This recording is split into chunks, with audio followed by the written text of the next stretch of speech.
Hello friends, स्वागत है आपका अपने यूट्यूब चैनल जिसवाल सुपर एग्रीकल्चर में। आज फिर आपके लिए जो बचा हुआ टॉपिक था अपना खरपतवार का वो लेके आया हूँ। फ्रेंड्स, खरपतवार में अपन ने देख लिया था कि खरपतवार कहते किससे हैं, कब परिभाषित किसने किया, कब इसकी परिभाषा दी गई थी, उसके बाद में जो भी इसके वर्गीकरण था, इसके बाद में देख लिया था अपन ने इसकी कौन कौन सी विशेषताएं होती है। आज अपन बात करेंगे खरपतवार में आगे, और वो टॉपिक अपना जो है वो होगा खरपतवार से होने वाली हानियां।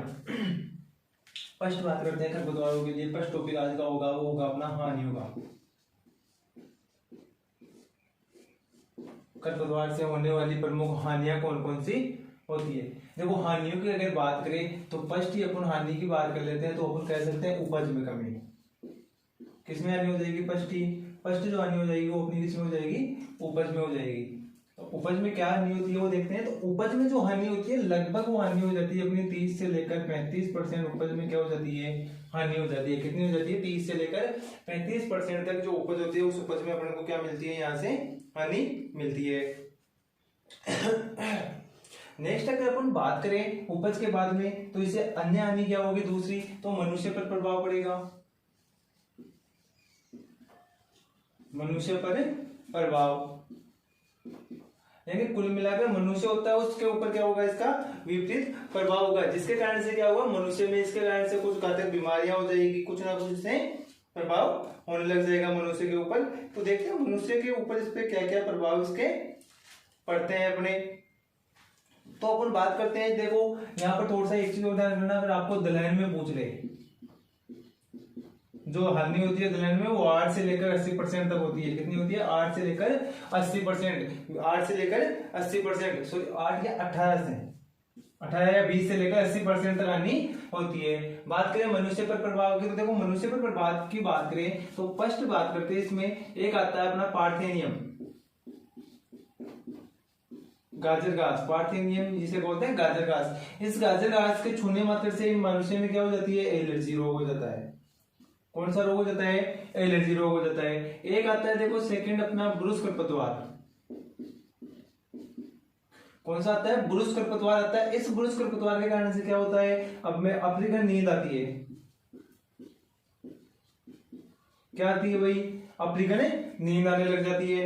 थर्ड अपन अगर बात करते हैं तो अपन कहेंगे जलीय खरपतवार। कौन सा खरपतवार? जलीय खरपतवार। जलकुंभी थी, सांवा था, अपना जंगली दान था, उसके कारण से क्या होता है? जलीय खरपतवार के कारण से मलेरिया रोग हो जाता है। और मलेरिया नहीं होगा तो कौन सा होगा? अपना डेंगू हो जाएगा। मलेरिया या डेंगू रोग हो जाता है, ये खरपतवार के कारण हो जाता है। एक होता है देखो इंपॉर्टेंट है अम्ब्रेसिया खरपतवार। अम्ब्रेसिया खरपतवार। अम्ब्रेसिया खरपतवार के कारण से क्या होता है? हाई फीवर बोल सकते हैं अपन। क्या बोल सकते हैं? हाई फीवर, यानी तेज बुखार हो जाती है, बहुत ज्यादा तेज बुखार हो जाना। इसके अलावा अगर अपन बात करें तो सत्यानाशी के कारण से क्या हो जाता है? ड्रॉपसी रोग हो जाता है। कौन सा हो जाता है? ड्रॉपसी रोग हो जाता है।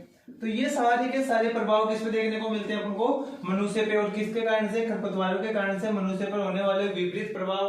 अपन को पूछा जा सकता है मनुष्य में किस खरपतवार के छूने मात्र से एलर्जी रोग हो जाता है। तो छूने मात्र का मतलब उसको टच कर लेगा तो एलर्जी रोग किससे होगा? पार्थेनियम गाजर घास के कारण। मलेरिया या डेंगू रोग किसके कारण होता है? अपने जंगली खरपतवार का जो जलीय खरपतवार होते हैं उनके कारण से हो जाता है। हाई फीवर, तेज बुखार किसके कारण से आ जाती है अपन को? अम्ब्रेसिया खरपतवार के कारण से आ जाती है। नेक्स्ट अपन बात करते हैं, वो बात करेंगे पशु स्वास्थ्य पर विपरीत प्रभाव। सेकंड हो गया। थर्ड बात करते हैं पशु स्वास्थ्य पर प्रभाव।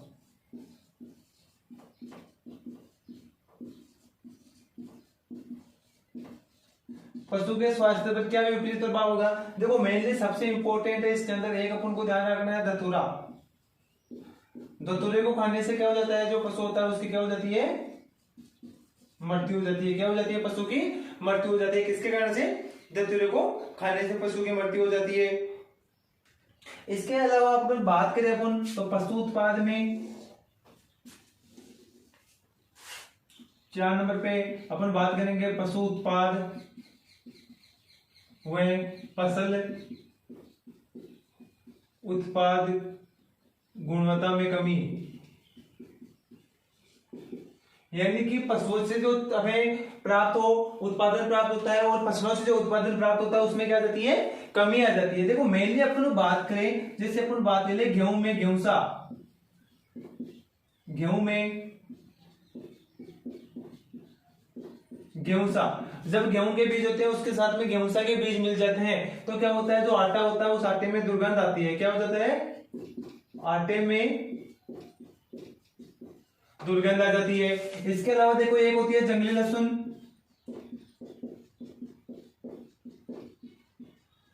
इसके अलावा होता है जंगली प्याज, जंगली लहसुन और जंगली प्याज। इन दोनों के कारण से क्या होता है, अपने जो पशु होता है उसके दूध में दुर्गंध आती है, दूध में दुर्गंध।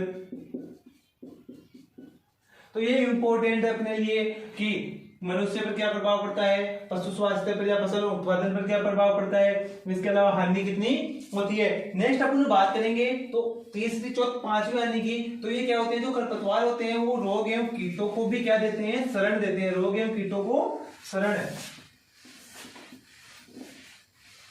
नेक्स्ट अपन जो बात करते हैं रोग एवं कीटों को शरण। देखो बात करें अपन अपने, एक तो फसल हो जाएगी अपनी गेहूं की, टॉपिक है अपना रोग एवं कीटों को शरण। हानि कौन सी, रोग एवं कीटों को शरण।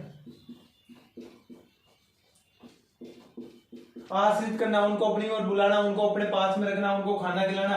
तो गेहूं हो जाएगा अपना, जौ हो जाएगी अपनी और जई हो जाएगी, गेहूं जौ और जई। देखो गेहूं जौ और जोई में एक रोग होता है रोली रोग। कौन सा रोग होता है, रोली रोग। किसके कारण से होता है भाई, ये अपने जंगली जई के कारण।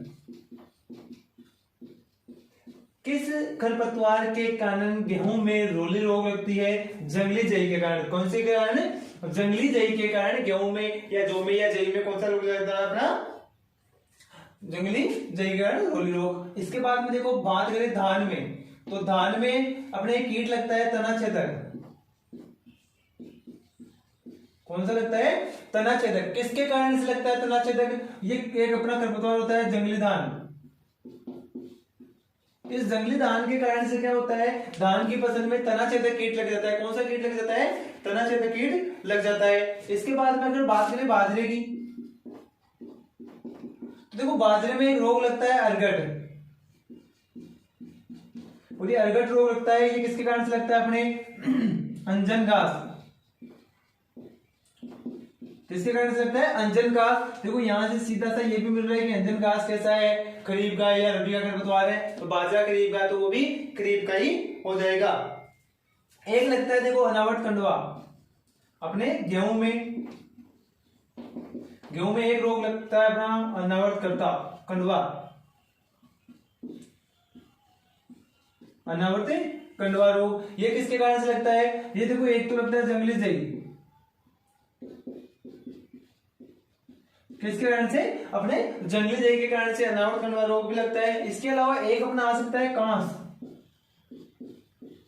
इनके कारण से क्या होता है, जो फसल होती है उसके अंदर रोग एवं कीटों का प्रकोप हो जाता है। पूछा जा सकता है बाजरे में अरगट रोग, बाजरे में अरगट रोग किस खरपतवार के कारण से होता है। तो कौन सा खरपतवार होता है अपना अरगट रोग के लिए, अंजन घास के कारण से बाजरे में ये रोग फैलता है। नेक्स्ट अपन बात करते हैं खरपतवारों से लाभ कौन कौन से मिलते हैं। बात करते हैं लाभ, खरपतवार से होने वाले प्रमुख लाभ। देखो फर्स्ट अपन बात करें खरपतवार से लाभ की, तो कॉफी का स्वाद।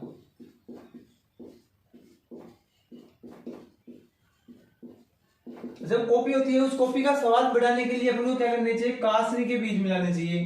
किसके बीज, कासनी के बीज। कॉफी जो पीने का पाउडर आता है कॉफी का, उसके अंदर अगर कासनी के बीज मिला दोगे तो क्या होगा, उसमें स्वाद बढ़ जाएगा। नेक्स्ट अपन सेकंड अपन बात करते हैं रक्त स्तंभक, यानी जो अपने चोट लग जाए तो ब्लड जो अपना ब्लड बहता है तो उस ब्लड को रोकने के लिए रक्त स्तंभक के रूप में अंदर काम में ले सकते हैं। तो अपनी हो जाएगी दूब घास। कौन सी हो जाएगी, दूब घास हो जाएगी। थर्ड अपन बात करते हैं प्रजनन संबंधित,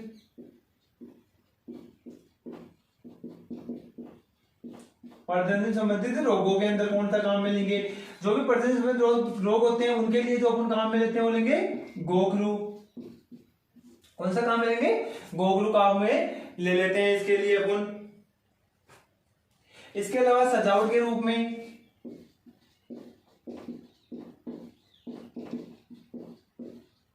तो सजावट के रूप में अपन लेंटाना कैमरा,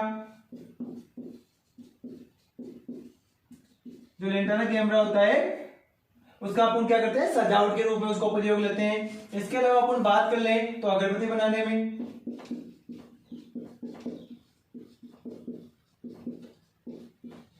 अगरबत्ती बनाने में अगर बात करें तो अपन किसका काम में लेते हैं, मोती की गांठ।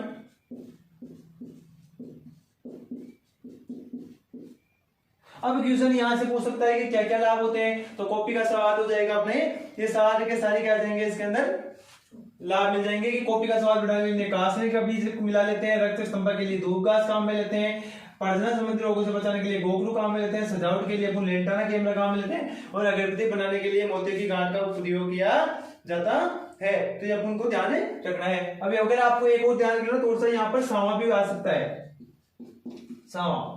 सांवा भी किसमें आता है, रक्त स्तंभ के रूप में काम में आता है। तो ये तो हो गई लाभ और हानियां। अब बात करते हैं खरपतवार नियंत्रण की, नियंत्रण के सिद्धांत। पहले तो सिद्धांत देखते हैं, उसके बाद में नियंत्रण देखते हैं। देखो नियंत्रण के सिद्धांत,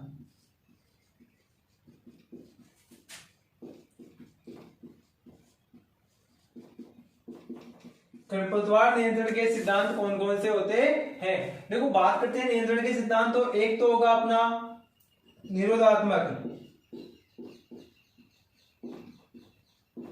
और एक सेकंड होगा अपना वो होगा उन्मूलन। खरपतवार नियंत्रण के प्रमुख दो सिद्धांत अपन काम में लेते हैं, एक तो निरोधात्मक और एक उन्मूलन। देखो फर्क क्या है निरोधात्मक में और उन्मूलन में। अपना एक फील्ड तो ये है और एक फील्ड अपना ये है, दो फील्ड अपने पास में। उन्मूलन का मतलब तो क्या होता है, निरोधात्मक का मतलब क्या होता है, निरोधात्मक का मतलब होता है कि इस क्षेत्र के खरपतवारों को इस दूसरे क्षेत्र में फैलने से रोकना, एक स्थान से दूसरे स्थान पर फैलने से रोकना, एक स्थान से दूसरे स्थान पर फैलने से रोकना।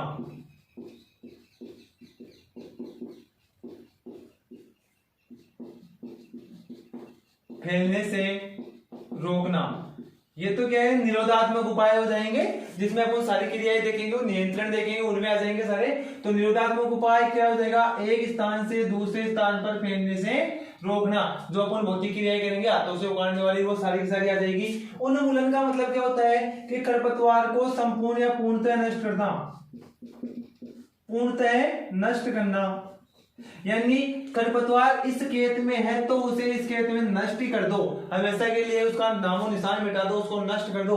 वो होता है उन्मूलन, खरपतवार को संपूर्णतः या पूर्णतः नष्ट करना और उनको एक स्थान से दूसरे स्थान पर फैलने से रोकना क्या कहलाता है, निरोधात्मक उपाय कहलाता है। अब बात करते हैं अपन नियंत्रण की।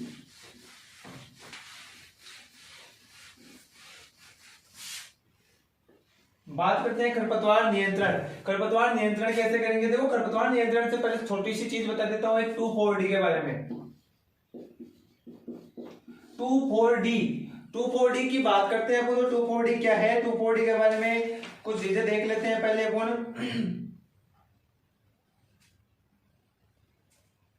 हाँ भाई, फर्स्ट चीज अपन को जो क्वेश्चन पूछा जाता है वो क्वेश्चन पूछा जाता है इसकी खोज का।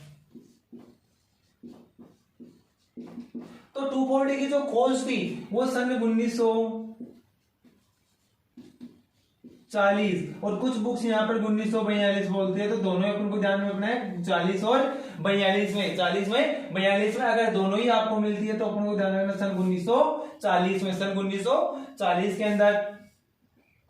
अब देखो जब इसकी सर्वप्रथम खोज की गई थी तो वो खोज कहां पर की गई थी, तो वो अपने यूएसए में की गई थी। कहां की गई थी, यूएसए में की गई थी। और ये यहाँ पर जब देखा गया तो ये किसके रूप में था, हार्मोन के रूप में। किसके रूप में खोजा गया, हार्मोन। तो पूछा जा सकता है सर्वप्रथम खोजी गई शाकनाशी 2,4-D किस रूप में खोजी गई थी, हार्मोन के रूप में। कहां पर, यूएसए में। कब, 1940 में खोजी गई थी। ये तो हो गई बात इसकी। अब बात सेकंड आती है कि इस 2,4-D को खरपतवार नाशी के रूप में प्रयोग कब किया गया।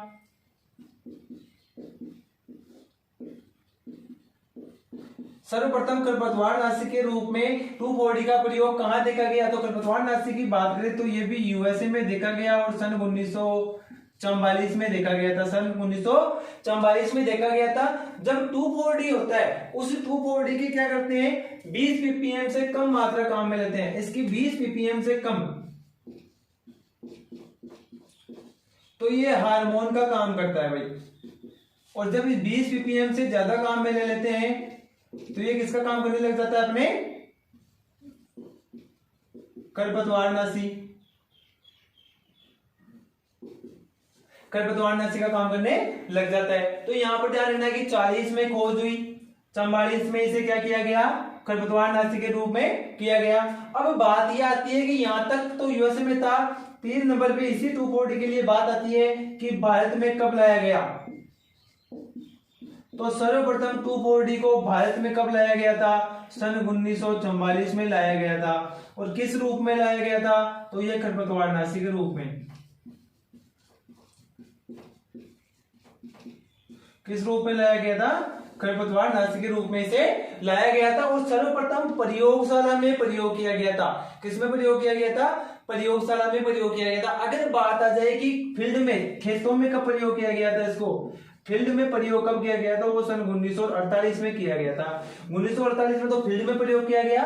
लाया कब गया था, 44 में। क्वेश्चन आता है वो अपना यही आता है 44 वाला ही, कि 2,4-D को सर्वप्रथम भारत में कब लाया गया या किस रूप में लाया गया था, खरपतवारनाशी 1944 में। तो कब प्रयोग किया गया, तो प्रयोग ये नहीं पूछ रहा खेत में किया गया, कहाँ, तो सर्वप्रथम प्रयोग 44 में ही किया गया। अगर वो पूछे कि खेतों में प्रयोग कब किया गया, तो 1948 में किया गया। अब देखो अपन बात करते हैं यहाँ पर नियंत्रण की, ये थोड़ा सा अलग से बताया था मैंने। नियंत्रण की अपन बात करते हैं अपन, तो फर्स्ट अपन बात करते हैं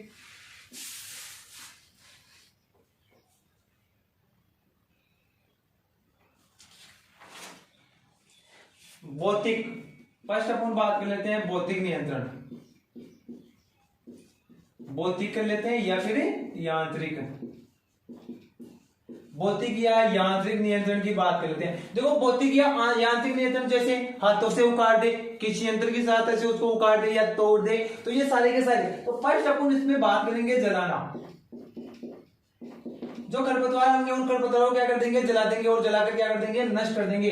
ध्यान रखना है कि जलाना परंतु अकृषिगत क्षेत्र, कृषि वाले क्षेत्रों में ये प्रयोग में नहीं लेते। ये क्रिया कहां प्रयोग लेते हैं, जहां पर अपन कृषि क्रियाएं नहीं करते हैं। इसके बाद में देखो जलाना, थर्ड सेकंड अपन बात करें तो कर देंगे हाथ से उखाड़ना। हाथ से खरपतवार को उखाड़ना, और उखाड़ने की क्रिया जो होती है वो क्या होती है, रोगिंग।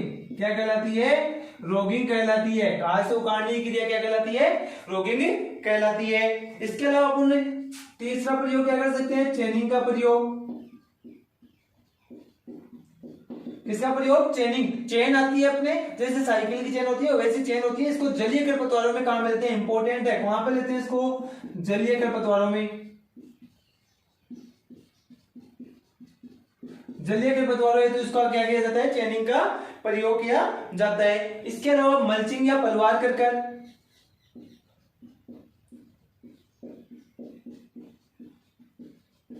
मल्च या पलवार का प्रयोग करके अपन क्या कर सकते हैं, इसको अपना बॉबी को कर दिया मैंने यहाँ पे, भौतिक।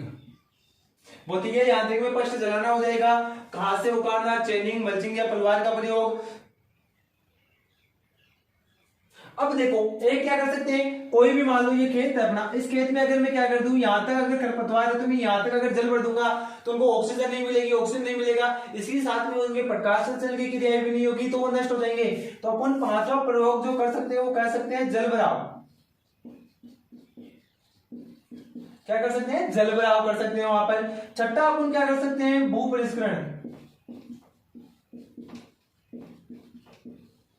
जुताई करके, पाटा लगा के, उनमें करके उनको क्या कर सकते हैं, नष्ट कर सकते हैं। भू परिष्करण अपन अगला टॉपिक पढ़ेंगे अपना, भू परिष्करण का। तो ये भू परिष्करण की क्रिया करके अपन क्या कर सकते हैं, खरपतवारों को रोका जा सकता है। इसके अलावा मोर का प्रयोग भी कर सकते हैं, बहुत सारे हैं ऐसे, तो मोर का प्रयोग भी किया जा सकता है। मोर तो ये अपने क्या हो जाएंगे, भौतिक या यांत्रिक नियंत्रण में फर्स्ट जलाना, सेकंड हाथ से उगाड़ना, थर्ड चेनिंग का प्रयोग, फोर्थ अपना हो जाएगा मल्चिंग या पलवार का प्रयोग, और जल भराव कर या भूपरिसरण की क्रियाएं अपनाकर अपन क्या कर सकते हैं, खरपतवारों को नियंत्रण कर सकते हैं। सेकंड अपन जो बात करेंगे वो क्या करेंगे, सस्य क्रियाएं। कौन सी क्रियाएं अपनाएंगे सेकंड में, सस्य क्रियाएं।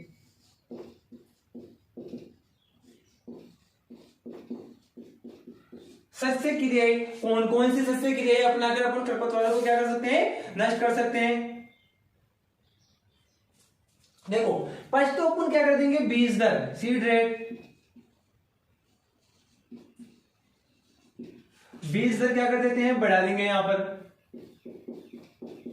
बीज दर बढ़ाने के कारण से क्या होगा, जब खरपतवारों को होंगे उनके उगने से पहले अगर बीज दर अपन क्या कर लेंगे, ज्यादा ले लेंगे एक तो, दूसरे अपन क्या कर सकते हैं, यहां पर फसल का चयन या अपन बुआई का क्या कर सकते हैं, तरीका।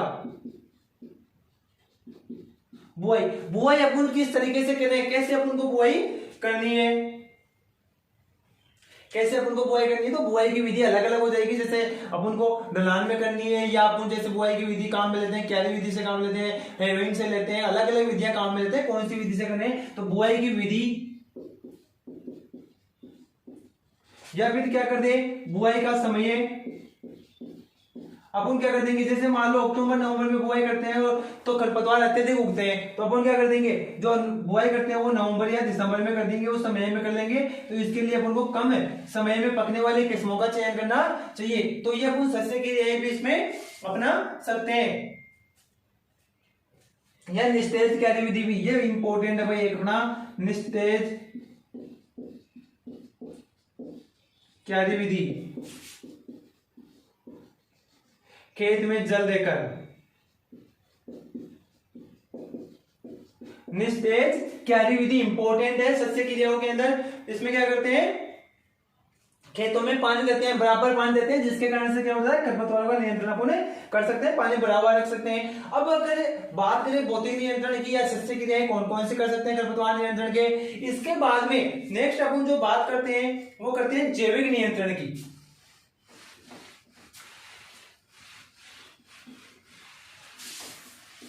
देखो जैविक नियंत्रण कैसे होता है, जैविक नियंत्रण के अंदर अपन में क्या करेंगे, एक तो अपन कहां में लेंगे, जैविक नियंत्रण के लिए अपन को ध्यान रखना है मित्र कीट का। किसका, मित्र कीट। किस खरपतवार के लिए कौन सा मित्र का काम में लेते हैं, मैं अलग अलग बता देता हूं। खरपतवार, जैविक नियंत्रण, अगला अपना जैविक, कौन सा नियंत्रण, जैविक। बात करते हैं देखो इसमें एक तो खरपतवार, उसके बाद में मित्र कीट, आयातित देश, कहां से आयात किया गया और किस वर्ष में किया गया, इंपोर्टेंट है अपना, पूछा जाता है। खरपतवार, मित्र कीट, आयातित देश और किस वर्ष में इसको किया गया। बात करते हैं अपन लेंटाना कैमरा।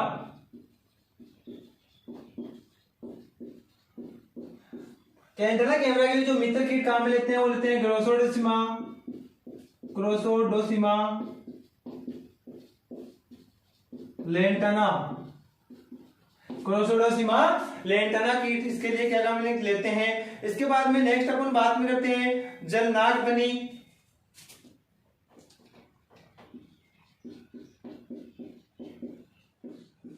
डेक्टाइलो, ओपेंसी, डेक्टाइलो ओपेंसी किसमें लेते हैं, नागफनी में। इसके अलावा जलकुंभी,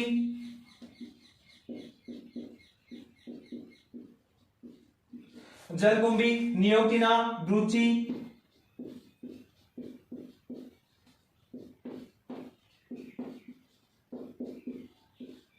नियोक्टिना ब्रूची नामक मित्र कीट काम में किसे लेते हैं, जलकुंभी के लिए।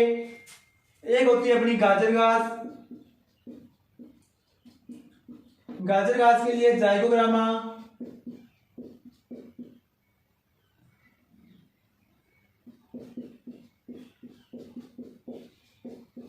Baikal data.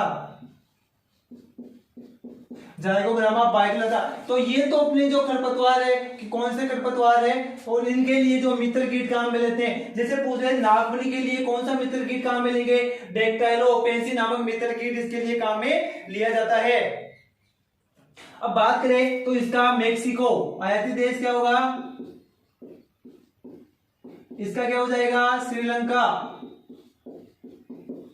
कौन से का अपना नागफनी के लिए डेक्टाइलोपेंसी, जो अपना जलकुंभी के लिए नियोक्टिना है उसका हो जाएगा यूएसए और इसका फिर से हो जाएगा मेक्सिको। क्या हो जाएगा मेक्सिको। तो आयाती देश आपसे पूछ लिया जाए तो ध्यान रखना है। यहां पर बात करें तो 1921, 1926, 1982 और 1983 सीधा सीधा याद रखना है। 1921, 1926, 1982 और 1983 अपन को ध्यान में रखना है। अब देखो पूछ रहे कि लेंटाना कैमरा के लिए मित्र कीट का आयात किस देश से किया गया, तो मेक्सिको से किया गया। किस वर्ष किया गया, तो 1921 में किया गया। जलकुंभी के नियंत्रण हेतु नियोक्टिना बुर्ची नामक मित्र कीट का आयात कब किया गया, 1982 में। कहां से, यूएसए से इसका आयात किया गया। तो ये मित्र कीट या जैविक नियंत्रण अपन कर सकते हैं। अब नेक्स्ट अपन बात करेंगे कैसे रुकी है प्राणी।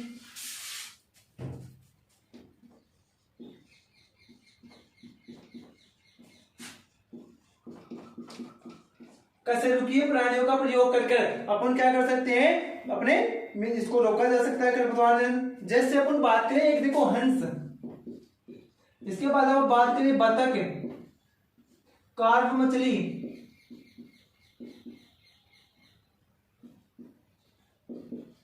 ये कशेरुकीय प्राणी ऐसे होते हैं जिनका उपयोग अपन किसमें, खरपतवारों के नियंत्रण में कर सकते हैं। जैसे हंस का प्रयोग करेंगे, बतख का प्रयोग करेंगे, कार्प मछलियों का प्रयोग अपन कर लेते हैं। अब देखो जैसे कपास होती है, तो कपास के अंदर क्या होता है, जो हंस होता है वो हंस क्या करता है, कपास में जो खरपतवार होते हैं उन्हें खाने का काम करता है। तो हंस किसके लिए, कपास के लिए, कपास के खरपतवारों के लिए। अगर बतख की बात करें तो बतख धान के खरपतवारों के लिए उपयोगी होता है। और कार्प मछलियों की बात करते हैं अपन, तो ये कहां पर, जलीय खरपतवारों के लिए। किसके लिए, मोस्टली अपन किसकी बात कर सकते हैं यहाँ पर, जलीय, क्योंकि कार्प मछलियां क्या होगी जल में, तो जलीय खरपतवार इंपॉर्टेंट है भाई।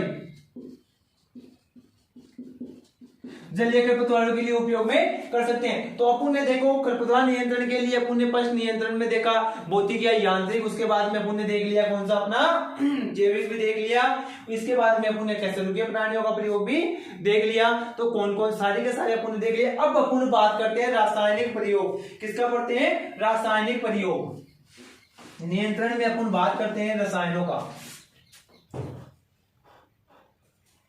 पहले अपन बात कर लेते हैं नियंत्रण, और नियंत्रण में बात कर रहे हैं अपन रसायनों की। रासायनिक प्रयोग देखो कैसे, किस किस टाइप से होता है, कौन से मुख्य होते हैं, कौन से किसको, कौन से को मर्दा में दिया जाता है, कौन सा का पत्तियों के ऊपर प्रयोग किया जाता है, अलग अलग अपन बात करते हैं इनके वर्गीकरण की।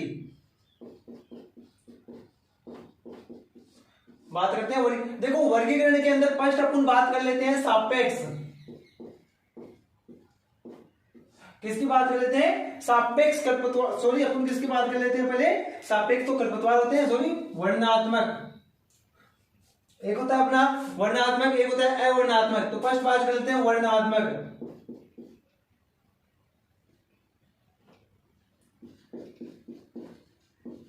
सेकंड बात करते हैं अवर्णनात्मक। थर्ड अपन बात करते हैं फर्स्ट देखो वर्णात्मक अवर्णात्मक। इसके बाद में अपन दो चीजें इंपॉर्टेंट लेंगे, एक तो हो जाएगा अपना स्थानांतरित और एक हो जाएगा संपर्क। दोनों इंपॉर्टेंट है। इनके बाद में एक तो हो जाएगा अपना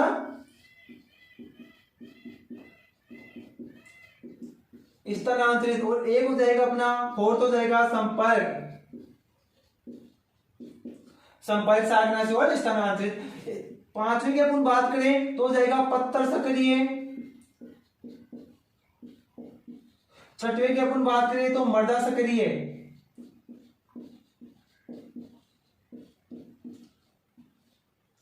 मर्दा सक्रिय और पत्तर सक्रिय हो जाएंगे। ये सारे के सारे अपन ने देख लिया।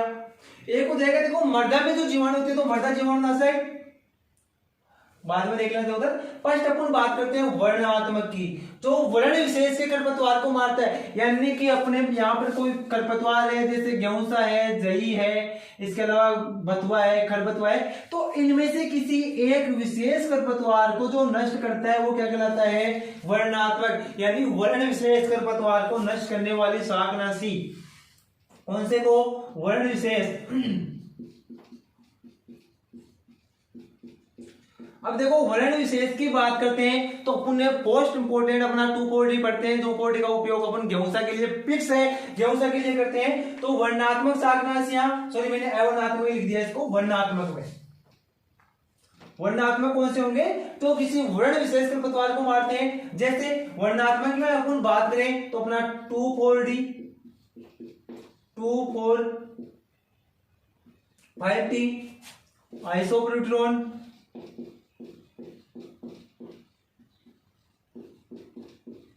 मेटसल्फ्यूरोन,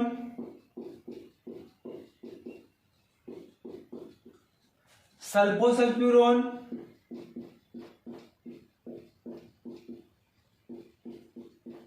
तो ये सारे के सारे कैसे होते हैं, वर्णात्मक, किसी वर्ण विशेष खरपतवार को नष्ट करने वाले वर्णात्मक कहलाते हैं। और सभी खरपतवारों को नष्ट करने वाला है वर्णात्मक, सभी को। यानी ये क्या करते हैं, जैसे मान लो गेहूं संपर्क में आया वो भी चला जाएगा, दूसरा आ गया वो भी संपर्क में, कोई भी फील्ड के अंदर डालोगे इसको, जैसे आप डालते हो ये क्या करता है, चुन चुन के मारने वाला।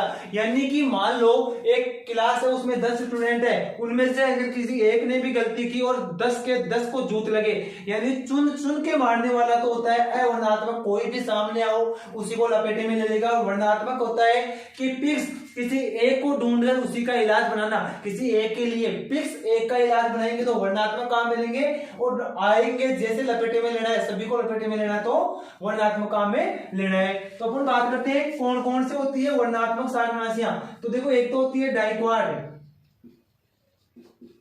एक होती है पैराक्वार्ड, दोनों ही ध्यान रखनी है, डाइक्वार्ड और पैराक्वार्ड दोनों का उपयोग इसमें अवर्णात्मक के रूप में किया जाता है। अब देखो स्थानांतरित और संपर्क, बात वही आ रही है, स्थानांतरित धीरे धीरे धीरे धीरे उसके पास में जाए और फिर उसको लपेटे में ले कि हाँ भाई तूने गलती की है, तू आ जा। और एक होता है संपर्क शाकनाशी, कि यहाँ गुस्से में है, कहीं जा रहा है, रास्ते में कोई दूसरा बोल गया, बीच में आ गया, आजा भाई तू कैसे बीच में आया, थोड़ा आगे गया, तीसरा आ गया, तू भी आजा भाई, यानी जो भी आ रहा है उसको ले जाए। तो संपर्क, जैसे संपर्क में आया तो वो, तो ध्यान रखना जितनी संपर्क शाकनाशी होगी वो कौन सी होगी, अवर्णात्मक होगी, और जो स्थानांतरित होगी वो कौन सी होगी, वर्णात्मक। धीरे धीरे मारेगा तो वर्ण विशेष को मारेगा तो स्थानांतरित हो जाएगी या वर्णात्मक हो जाएगी, और संपर्क में आते ही मार दे यानी अवर्णात्मक, किसी को भी लपेटे में ले ले तो वो कौन सी हो जाएगी, अपनी अवर्णात्मक हो जाएगी। बात करते हैं अपन नेक्स्ट अपने पत्थर सक्रिय। देखो पत्थर सक्रिय का मतलब, पत्थर का मतलब पत्तियां, और पत्तियों के ऊपर जो सक्रिय होती है उसे क्या कहते हैं, पत्थर सक्रिय शाकनाशी। तो पत्तियों के ऊपर देखो कौन सी होगी, वर्णात्मक में अपने 2,4-D पढ़ी। 2,4-D कहां काम लेते हैं, गेहूंसा में, और गेहूंसे में किस में काम लेते हैं, खड़ी फसल में, तो खड़ी फसल में पत्तियों पे ही काम मिलेंगे, मर्दा में सुन लेने से तो पत्तियों पे काम मिलेंगे। तो जितनी भी वर्णात्मक शाकनाशियां होती है, जितनी भी वर्णात्मक शाकनाशियां हैं अपनी, वो सारी की सारी कैसी होती है, पत्थर सक्रिय होती है। एक और ध्यान रखना, एक तो इमेजाथापर और एक प्रोपेनिल।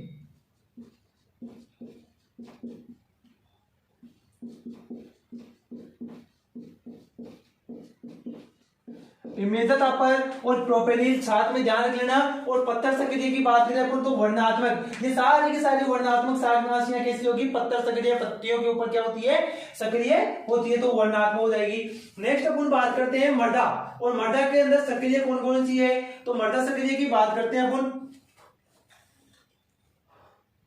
तो मर्दा सक्रिय फल्यूक्लोरिन, पेंडामेथालिन, बीटा क्लो, ये सारी जिनका उपयोग किसमें करें, मर्दा में। कहां पर करें, मर्दा में जिनका उपयोग करेंगे वो कैसी हो जाएगी, अपनी मर्दा सक्रिय हो जाएगी। तो फ्ल्यूक्लोरिन, फर्स्ट अपन को ध्यान रखना है, fluchloralin, atrazine, simazine, fluchloralin, atrazine, simazine, इसके अलावा पेंडिमेथालिन, बेथियोकार्ब, ब्यूटाक्लोर, पेंडिमेथालिन,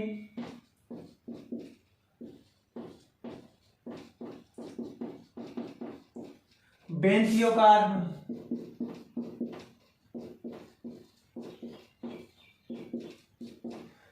बेंथियोकार्ब, ब्यूटाक्लोर,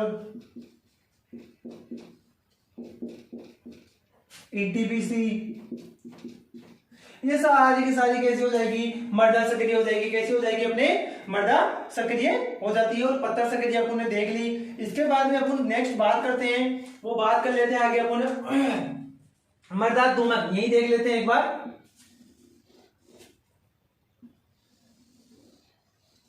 हाँ, नेक्स्ट अपन जो बात करते हैं अपनी वो जाएगी मृदा दुमक। तो मृदा में धुआं, जिससे अपन क्या कर सकते हैं, मृदा में धुआं करते हैं। मृदा धुमक के रूप में कार्बन काम में लेते हैं। तो एक तो chloropicrin,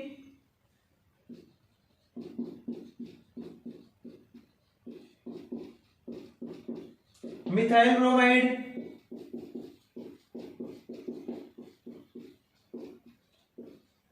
CH2, chloropicrin, methyl bromide, CH2, carbon disulphide का उपयोग कर सकते हैं, कार्बन डाइसल्फाइड।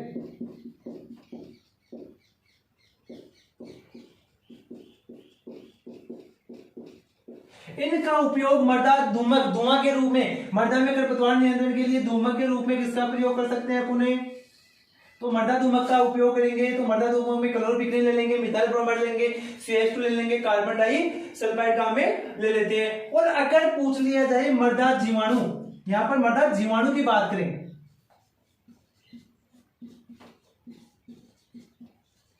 मृदा जीवाणु राशि कौन सी होगी, तो मृदा जीवाणु राशि अपनी हो जाएगी एट्राजीन, सीमाजीन। तो ये हो गया अपना वर्गीकरण। और वर्गीकरण में अपने देखा वर्णात्मक, अवर्णात्मक, वर्ण विशेष यानी किसी फिक्स एक को जाकर मारे, यानी वर्ण विशेष को मारने वाली वर्णात्मक जितनी भी 2,4-D वाली है, 2,4-D isopropene, मेटसल्फियन, sulphur, sulphur 2,4,5-D, सारी की सारी कैसी होती है अपनी वर्णात्मक। अवर्णात्मक का मतलब होता है किसी विशेष को, किसी विशेष, अवर्णात्मक का मतलब तो क्या हो जाएगा, कोई सा भी आ जाए, तू आ गया, कोई भी आए, चाहे XYZ, पतुआ है, खरपतुआ है, सेंजी है, प्याजी है, मोता है, कोई सा भी आ जाए, सभी को अपना नियंत्रण में ले ले, सभी को अपने कंट्रोल में ले ले, सभी को अपने कंट्रोल में रखने वाला अवर्णात्मक। किसी फिक्स स्थान पर, जैसे किसी एक व्यक्ति को, किसी 5 व्यक्ति को नियंत्रण में रखने वाला वर्णात्मक। यहाँ देखिए स्थानांतरित और संपर्क इंपॉर्टेंट है, पूछ लिया जाता है। तो स्थानांतरित का मतलब धीरे धीरे धीरे धीरे स्थानांतरित होगा और फिर उस खरपतवार को नष्ट करेगा, यानी किसी फिक्स को नष्ट करेगा तो वो तो हो जाएगा वर्णात्मक। और संपर्क का मतलब जैसे जैसे चलेगा, संपर्क में आते जाएंगे और नष्ट करता जाएगा, तो संपर्क शाकनाशियां सारी की सारी अवर्णात्मक। पत्थर सक्रिय का मतलब जिसका उपयोग पत्तियों पे किया जाता है, और पत्तियों पे अपन को ध्यान रखना है गेहूं में करते हैं 2,4-D का, तो ये सारी की सारी कौन सी हो जाएगी अपनी वर्णात्मक वाली हो जाएगी। इमेज का और प्रोपेनिल ध्यान में रख लेना। मृदा सक्रिय यानी जिसका उपयोग मृदा के अंदर किया जाता है, तो मृदा में करेंगे तो फ्लूक्लोनिन हो जाएगा, एट्राजीन, सीमाजीन, पेंडामेथालिन, बेंथियोकार्ब, ब्यूटाक्लोर, ईटीपीसी का। मृदा धूमक के रूप में धुआं करेंगे तो chloropicrin, methyl bromide, CH2, carbon disulphide का ले सकते हैं। जीवाणु की बात करें तो एट्राजीन और सीमाजीन का प्रयोग कर सकते हैं। अब अपन बात करते हैं अपन नेक्स्ट खरपतवार नाशियों के प्रयोग की विधि। ये तो देख लिया कि इनको प्रयोग कैसे करेंगे। अब बात करें नाशियों के प्रयोग की विधि। खरपतवार नाशियों के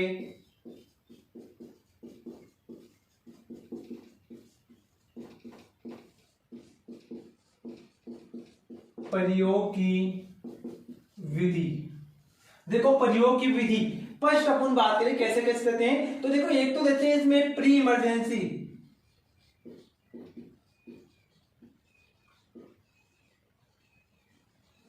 प्री इमरजेंसी एक तो परी हो जाएगी। इसके बाद में अपन को ध्यान रखना है परी सोविंग, सोविंग से स्टार्ट कर लो, थोड़ा सा समझ में आ जाएगा। एक तो सोविंग याद रखना और एक परी इमरजेंसी। परी सोविंग और परी इमरजेंसी, परी सोविंग और परी इमरजेंसी। पोस्ट इमरजेंसी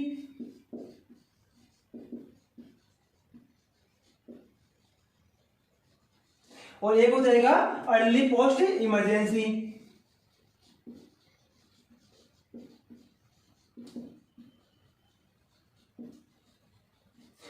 तो देखो सोविंग, सोविंग का मतलब होता है बुआई, और परी का मतलब पहले, पहले परी पूर्व। तो अपन यहां पर ध्यान रखना है बुआई से पूर्व, प्री सोविंग बुआई से पूर्व। प्री इमरजेंसी, प्री इमरजेंसी यानी ये हो जाएगा अपना बुआई के बाद परंत और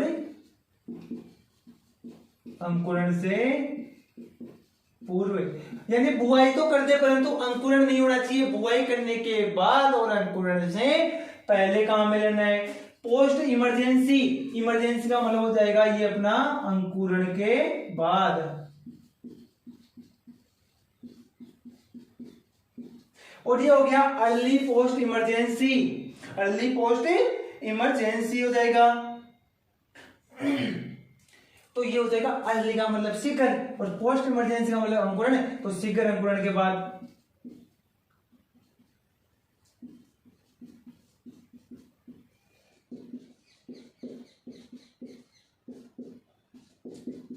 अब देखो जो खरपतवारनाशी है उनको प्रयोग करते हैं, एक तो बुआई से पूर्व, एक बुआई के बाद में और अंकुरण से पूर्व, एक अंकुरण के बाद में और एक अंकुरण से शीघ्र अंकुरण के बाद में। जैसे अंकुरण हो जाए उसके बाद में और अंकुरण के बाद में लॉन्ग टाइम में 10, 20, 25, 30, 40 दिन के ऊपर देते हैं वो अंकुरण के बाद में, बुआई के बाद और अंकुरण से पूर्व देते हैं बुआई के समय। अब बात करते हैं कौन कौन सी का प्रयोग किया जाता है। तो यहां पर देखो बुआई से पूर्व, बुआई से पूर्व का मतलब क्या हुआ भाई, मर्दा में देंगे ना भाई, बुआई के पहले तो मर्दा ही रहेगी, बुआई करने से पूछ दो तो मर्दा में कौन कौन से लेते हैं। तो एक तो यहां पर काम मिलेंगे फ्लूक्लोरिन,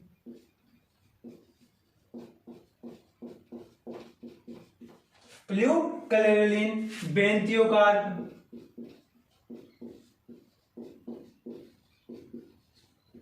बेंथियोकार्ब। इसके अलावा हो जाएगी अपनी ब्यूटाक्लोर,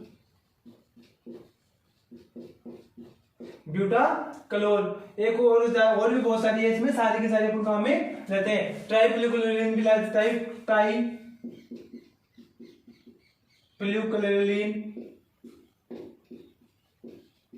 ट्राइफ्लूक्लोरिन ले सकते हैं, फ्लूक्लोरिन ले सकते हैं, बेंथोकार्ब लेते हैं, ब्यूटाक्लोर इसमें काम में ले सकते हैं। ये सारी की सारी कैसी है जिनको बुआई से पूर्व काम में लिया जाता है, फ्लूक्लोरिन, बेंथियोकार्ब, ब्यूटाक्लोर, ट्राइफ्लूक्लोरिन। अब अगर बात करें प्री इमरजेंसी बुआई के बाद और अंकुरण से पूर्व, बुआई के तो बाद में और अंकुरण से पूर्व, तो अपन को ध्यान रखना है एट्राजीन,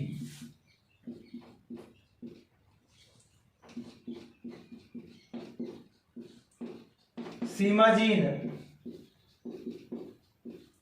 पेंडिमेथालिन,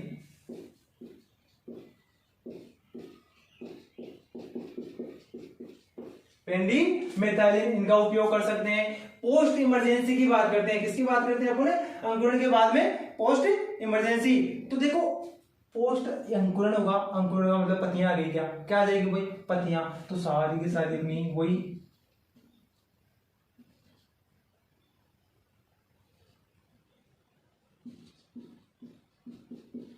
वर्णात्मक वाली, सारी की सारी कौन सी आ जाएगी, वर्णात्मक वाली शाकनाशी, आइसोप्रोपेन 2,4-D, मेटसल्फ्यूरॉन, प्रोपेलिन, इमेजातापर, प्रोपेनलिन, जो इमेजातापर तापन, सारे के सारे कौन सी आ जाएगी अपनी पोस्ट इमरजेंसी। या फिर अपन ने बात की थी पत्थर सक्रिय, तो सबसे बेस्ट याद रख लेना आप पत्थर सक्रिय, यहाँ पे जितनी भी पत्थर सक्रिय शाकनाशी है सारी की सारी किसमें काम में लेते हैं, अंकुरण के बाद में काम में ले सकते हैं। और यहाँ पर देखो शीघ्र अंकुरण के बाद में तो ध्यान रखना अपन काम में लेंगे डाइक्वार्ड और पैराक्वार्ड। तो इनका उपयोग अपन किस में कर सकते हैं, किस प्रकार से शाकनाशियों का उपयोग अपन को करना है, कब करना है, कौन सी फसल में करना है, कितने समय पर करना है, तो ये अपन को ध्यान में रखना है। अब बात रह गई एक तो खरपतवार नाशियों के व्यापारिक नाम, खरपतवारों के वानस्पतिक नाम और इनकी क्रांतिक अवस्था, वो आपको डिस्क्रिप्शन के अंदर PDF मिल जाएगी, आप वहां से डाउनलोड करें। थैंक यू फ्रेंड्स, आज के लिए इतना ही।